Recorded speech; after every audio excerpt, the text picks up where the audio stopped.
키워드 포착 오늘도 쿠키뉴스 심유철 기자 함께합니다. 안녕하세요. 안녕하세요. 쿠키뉴스 심유철 기자입니다. 네, 오늘 키워드 바로 알아보죠. 네, 오늘 제가 제시할 키워드는 유해물질 방류하는 노후 원전입니다. 내용 먼저 영상으로 만나보시죠.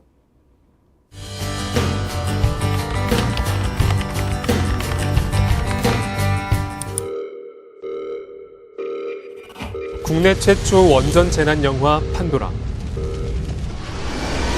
이 영화는 지진의 여파로 인해 벌어진 원전 폭발 사고에서 살기 위해 사투를 벌이는 사람들의 모습을 그리고 있습니다.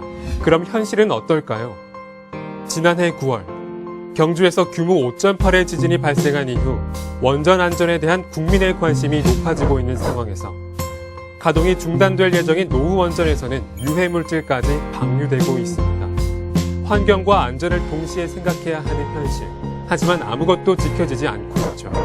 관련 내용 기획취재팀에서 취재했습니다. 네, 잘 봤습니다. 아니 이게 어떻게 된 일이나요? 이게 가뜩이나 원전이 사실 불안의 대상으로 좀 떠오른 마당인데 거기에 이제 유해물질 방류라니요. 여기에 대해서 좀 자세히 얘기를 들어봐야겠는데요. 네. 이미 동해안 원전에서 유해물질이 든 소포제, 즉 거품 제거제 100톤 상당이 무단 방류됐습니다. 네. 또 노후화로 인해 올해 6월 가동이 중단된 예정인 고리 1호기에서 96.6%의 유해물질이 방류돼 논란이 가중되고 있습니다. 아, 원전 한 곳에서만 유해물질을 방류하는 게 아니었군요. 예, 그렇습니다. 한국수력원자력의 자료를 근거로 공개한 보도문에 따르면요. 울산고리 1, 2호기 발전소와 신고리 1호기 발전소, 또 월성 3호기 발전소, 신월성 1, 2호기에서 유해물질로 알려진 디메틸 폴리실록산이 든 거품 제거제가 100.16톤가량이 방류됐습니다. 사실 고리 1호기는 6월에 가동이 중단될 예정이어서 시기가 뭐 그렇게 많이 남지는 않았습니다. 근데 다른 곳에 비해서 특별히 더 많은 양이 이게 유해물질을 방류한 건가요? 네, 고리 1호기는 2011년 28톤을 방류한 데 이어 2012년 16.6톤, 2013년 14.5톤, 2014년 12.9톤, 2015년 16.1톤, 그리고 2016년 8.7톤으로 총 96.8톤을 방류했습니다. 그건 고리 2호기 발전소 3톤, 신고리 1호기 발전소 0.3톤, 월성 3호기 발전소 0.06톤에 비해 압도적으로 높은 수치로 전체 방류량의 96.6%를 차지했습니다. 네. 이제 고리 1호기에서 그렇게 많은 유해물질을 방류한 이유가 궁금한데 그 이유 듣기에 앞서서 먼저 원전에서 나오는 유해물질부터 좀 알아보도록 할게요. 아니, 원전에서 왜 유해물질을 사용하는 거죠? 네, 원전은 냉각수를 배출할 때 바닷물과의 온도 차이로 기포성 거품이 생깁니다. 네. 그 거품 때문에 민원이 자주 발생하는데요. 그래서 통상적으로 거품 차단막, 소포제 등을 사용해서 거품을 없앱니다. 그 방류된 디메틸 폴리실록산은 바로 이 소포제에 함유되어 있는 물질입니다. 아, 그게 우리 인체에 어떻게 유해한 겁니까? 디메틸 폴리실록산은 실리콘에 산소와 메틸기가 결합한 단양체가 나란히 연결되어서 점성을 띤 액체입니다. 이 무색 투명하고 냄새가 없는 이 디메틸 폴리실록산은 사전에 알아채기 힘들지만 사람이 마시거나 기체 상태에서 흡입하면 구토, 설사, 메스꺼움 등을 유발할 수 있습니다. 네, 냄새도 없고 이게 색깔도 없다 보니까 의도하지 않은 사이에 이제 나도 모르게 흡입할 가능성이 높은 건데 이게 거의 모든 원전에서 이 디메틸 폴리실록산이 든 소포제를 사용을 하고 있는 겁니까? 사실 유해하지 않은 다른 물질로 대체할 수 있는 부분 아닌가요? 네, 디메틸 폴리실록산을 꼭 쓰는 이유는 바로 가격 때문입니다. 네. 이 물질은 킬로그램당 1,300원으로 친환경 소포제 1,700원보다 400원가량 저렴합니다. 따라서 비용 절감 차원에서 발전소들이 디메틸 폴리실록산을 쓴 셈이죠. 하지만 디메틸 폴리실록산이라는 물질은 엄연히 해양수산부에서 유해액체 물질로 관리되고 있기 때문에 지역 주민의 건강을 담보로 이윤을 창출했다는 비판을 피하기 어렵습니다.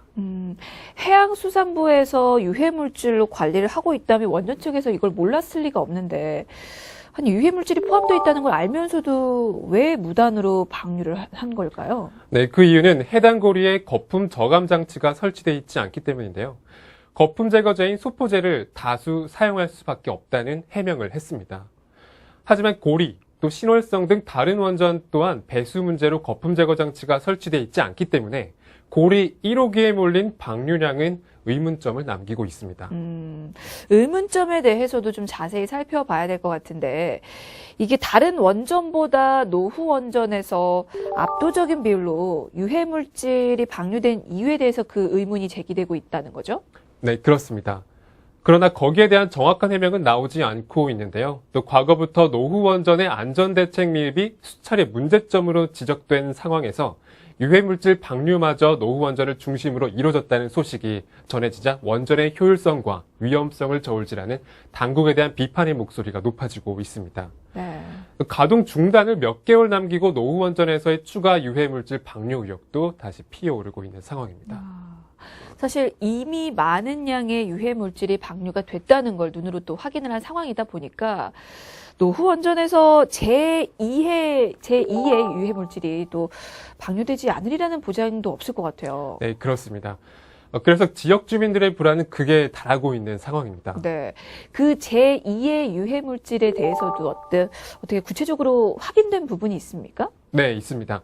국내 원전 대형 폐기물 발생 현황 자료에 따르면요. 1998년 고리원전 1호기에서 나온 증기 발생기는 지금까지 19년 동안 고리본분의 제4방사성 폐기물 저장고에 방치되고 있습니다. 노후 원전에서 재질 등의 부식이나 또 균열이 생겨 교체하는 물량이 늘어남에 따라서 교체 뒤 생긴 폐기물이 그대로 원전 본분에 남겨져 있는 거죠. 근데 사실 이게 아직 가동이 중단된 게 아니잖아요. 그러니까 한마디로 내부에 그런 폐기물을 안고 가동을 계속 시켜야 한다는 얘기인데 관계자들은 이런 상황을 어떻게 보고 있나요? 네, 이렇게 노후 원전의 허술한 폐기물 및 유해물질 관리 실태가 드러나자 관련 업계와 지역사회의 비난이 쏟아지고 있습니다. 네. 하지만 이 와중에도 한국수력원자력은 고리 1호기가 2008년부터 계속 운전을 하면서 단 한 차례 고장도 없었고 또 사고에 대한 안전대책 수립을 장담하고 있습니다. 네. 아니 정말 완벽한 안전대책 수립이 될 수 있는지도 의문인데 이게 장담만 할 게 아니라 뭐 연구 같은 그런 다른 대책들을 좀 찾아봐야 되는 거 아닌가요? 네, 사실 디메틸 폴리실록산의 다른 유해성에 대해서도 연구가 계속 필요합니다. 특히 앞서 이야기한 것처럼 노후 원전인 고리 1호기에서 왜 압도적인 양의 방류가 있었는지에 대해서도 면밀히 따져볼 필요가 있습니다. 또 디메틸 폴리실록산 100톤이라는 양이 바다에 흘려 들어갔을 경우 물질 특성상 농축될 우려가 있는지 그리고 농축된 다음에 인체에 얼마나 유해한지도 실험이 필요합니다. 네. 아니, 그 유해성에 대한 연구 결과가 아직 제대로 없는 거죠. 근데 이제 앞서서 해양수산부에서 이 디메틸 폴리실록산을 유해물질로 관리하고 있다고 얘기를 했었는데 왜 이걸 아는데도 제대로 관리가 돼 있지 않은 건지도 궁금해요, 이게. 네, 그건 산업부와 해수부의 유해물질 판단 기준이 다르기 때문입니다. 다시 말해서 정부의 유해물질 관리 규정이 체계화되어 있지 않다는 것을 뜻합니다. 네. 해양수산부는 2008년 선박에서의 오염 방지에 관한 규칙을 제정할 당시 디메틸 폴리시클록산을 유해액체 물질 Y류에 포함했습니다. Y류는 X, 즉 심각한 위해의 다음 단계로 해양 자원이나 인간의 건강에 위해를 끼치거나 해양의 쾌적성이나 해양에 적합한 이용에 위해를 끼치는 것으로서 해양 배출을 제한하는 유해액체 물질입니다. 그래서 해양환경관리법 상에서도 유해액체 물질로 분류했고요. 또 해양 배출을 전면 금지하고 있는 상태입니다. 이게 근데 다른 부처에서는 다르게 보고 있는 거죠? 예, 환경부는 디메틸 폴리실록산을 유해물질로 분류하고 있지 않습니다. 그러니 원자력 발전소 측도 그 내용을 근거로 방류에 문제가 없다는 주장을 펼치고 있는 건데요. 발전소 측은 제한적으로 해당 수포제가 사용될 수 있다고 판단해서 이미 반복 지속적으로 방류해 왔습니다. 근데 그에 대해서는 어떻게 제재할 수 있는 방법이 없습니까? 뭐 관련 처벌 규정이 따로 없나요? 해양수산부에서는 디메틸 폴리실록산을 해양에 배출했을 경우 3년 이하의 징역이나 또 3천만 원 이하의 벌금에 처하도록 규정하고 있습니다. 무단 방류는 발전소에서 일방적으로 약품을 갖다 버린 거라는 거죠. 그럼 몇 년째 일방적으로 무단 방류를 하고 있음에도 이게 그에 대해서 전혀 알아채지 못한 거에 대해서는 어떻게 얘기를 하고 있습니까? 유해액체 물질 545종을 다 감독할 수는 없지만요. 조사를 철저하게 하지 못한 것은 사실이라고 인정했습니다. 이러한 결과만 봐도 유해물질 관리 정비를 비롯한 관련 규정 정비가 시급한 상황이라는 것을 알 수 있습니다. 이런 일이 또다시 계속 반복되어서는 안 되겠습니다. 그렇군요. 근데 우리나라의 노후 원전이 이게 하나가 아니잖아요. 얼마나 되나요? 네, 현재 준공된 지 30년이 넘은 노후 원전은 고리 1, 2, 3, 4, 5기, 그리고 한빛 1, 2, 5기, 월성 1호기 등 모두 7기입니다. 문제는 그 노후 원전들이 경주와 부산, 전남, 영광에 밀집돼 있다는 거죠. 그래서인지 이 노후 원전 폐쇄 관련된 집회도 상당히 있었는데 이게 유죄가 다 인정이 되기도 했죠. 그렇습니다. 지진이 빈발하고 있는 양산 단층대 일대의 노후 원전 폐쇄를 촉구하면서 빌딩 외벽에 올라가 현수막을 내건 환경 운동가들에 대해 법원이 유죄를 인정했습니다. 네. 그만큼 시민들의 관심이 높아지면서 이제 또 불안해하는 사람들이 늘고 있는데 그래서인지 관련 주제를 가진 또 영화들이 속속 등장을 했습니다. 뭐 현실과 다를지도 모르겠지만 영화를 통해서 또 현실과 또 비교를 하게 되는데 이에 대해서도 좀 얘기를 해보도록 할게요.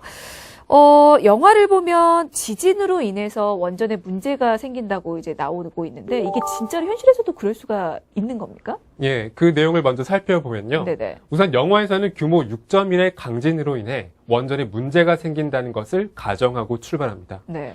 이에 대해 한국수력원자력에서는 원전은 단층이 없는 단단한 안반 위에 지어졌고 또 리히터 규모 7.0의 지진이 발생하더라도 안전하게 정지되도록 설계되었다고 밝혔습니다. 고리 1호기의 경우는 어떤가요? 이게 사실 가동 중단을 한 5개월 정도 앞두고 있는데 이건 강진에도 정말 문제가 없을까요? 고리 1호기는 바로 밑에서 규모 6.5의 지진을 버티도록 설계되어 있습니다. 네. 현재 2018년까지 모든 원전을 7.0까지 견딜 수 있도록 보강 작업을 하는 중이긴 한데요. 또 현재 가동 중인 25기 원전 중 23기가 진도 6.5까지 견딜 수 있도록 설계되어 있습니다. 하지만 30년이 지난 노후 원전의 내진 성능은 장담하기 힘든 것이 현실입니다. 그럼 냉각 개통은 어떻습니까? 기본 냉각 밸브에 이상이 생기면 비상물 탱크가 곧바로 가동됩니다. 밸브 한 곳이 터져도 유출된 냉각수를 보충하는 주입 설비와 펌프 시스템이 2중, 3중으로 장착돼 있다는 거죠. 그래도 원자로 온도가 안 떨어지면 단기, 장기, 직접 노심 냉각수가 순차적으로 들어가게 됩니다. 여기서 이제 궁금한 건 과연 원전이 정말로 폭발할 가능성이 있냐는 거예요. 그러니까 자꾸 영화랑 비교를 하게 되는데 영화에서는 그렇습니다. 이제 지진으로 인해서 원자로 건물 내에 있는 냉각수 밸브가 터지죠. 그 다음에 이제 냉각수 수위가 내려가면서 원자료가 가열이 됩니다. 가열이 되고 나서 이게 수소가 발생해서 압력이 커지면 이제 원전이 폭발한다 뭐 이런 상황 설정인 것 같아요. 근데 이게 실제로도 가능한 이야기인지 사실 그게 중요한 거잖아요. 예, 일단 핵 연료봉 자체는 폭발하지 않습니다. 핵 연료봉의 우라늄 비율은 3에서 5% 정도로 폭발하지 않고 과열로 녹을 뿐입니다. 네. 녹은 연료봉은 압력 용기 안에 압력 용기 이상이 있을 경우 비상용 외부 콘크리트 용기 안에 바로 고이게 됩니다.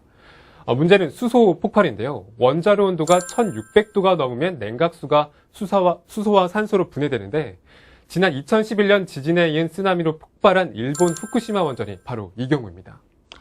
아, 후쿠시마 원전이 그렇게 해서 폭발이 이루어진 겁니까? 예, 후쿠시마 원전 3호기와 4호기는 강진에 이은 쓰나미로 인해 냉각수 공급이 중단됐고 네. 그 중단으로 인해 수소가 폭발했는데요. 하지만 다행인 건 우리 원전은 수소 폭발을 막을 수 있는 재결합기와 제거기가 있다는 점입니다. 비전 원식으로 수소가 생기자마자 바로 작동하고 또 비상 살수 보조 계통도 원자로 내부 압력을 낮춰서 폭발을 미리 막을 수 있습니다. 네. 근데 수소 폭발을 막을 만한 장치가 물론 있다고는 하지만은 아무래도 우리와 가까운 바로 옆 나라에서 폭발하는 걸 봤기 때문에 이게 좀 걱정이 돼요. 이게 정말 안전할까요? 네, 한 가지 더 비교를 해보자면요. 후쿠시마 원전이 두께 10cm 판넬 구조였던 것과는 달리 우리 원자로는 경납 건물 전체를 철판, 콘크리트, 강선 다발 등을 활용해 두께 120cm로 지어져 있습니다.